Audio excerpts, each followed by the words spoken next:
अभिषेक शैक्षणिक सामाजिक संस्थेमार्फत नाशिक जिल्ह्यातील गवळाणे येथील ग्रामीण भागातील यशोदा माता माध्यमिक विद्यालयात 300 मुलांना वही पेनचे वाटप करण्यात आले। अभिषेक शैक्षणिक सामाजिक संस्थेमार्फत महाराष्ट्रातील तब्बल 4,500 मुलांना शिक्षणाच्या प्रवाहात आणण्याचं काम केलं आहे। ज्या मुलांची आर्थिक परिस्थिती कमकुवत आहे अशा मुलांना शालेय शिक्षण साहित्य वाटप करून मुलांना शिक्षणासाठी प्रोत्साहित केले जाते।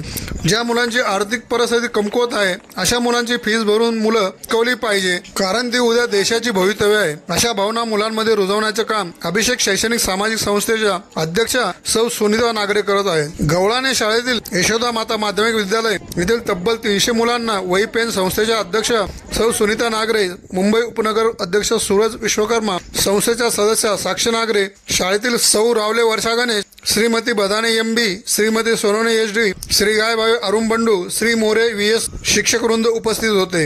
यावेळी शाळेतर्फे सौ रावले वर्षा गणेश मॅडमनी अभिषेक शैक्षणिक सामाजिक संस्थेचे तसेच अध्यक्षा सौ सुनीता नागरे यांचे आभार मानले आणि यापुढे आमच्या शाळेत असेच सहकार्य राहू द्यावे असे सांगितले। शालेय साहित्य बघून मुलांच्या निरागस चेहऱ्यावरचा आनंद बघून आम्हा सर्वांना खूप समाधान वाटले। प्रत्येकाने प्रयत्न करून अशा वंचित मुलांच्या शिक्षणासाठी मदत करून मुलांना शिक्षणाच्या प्रवाहात आणले पाहिजे। खूप शिका, प्रगती करा हा मूलमंत्र मुलांना सौ सुनीता नागरे यांनी दिला।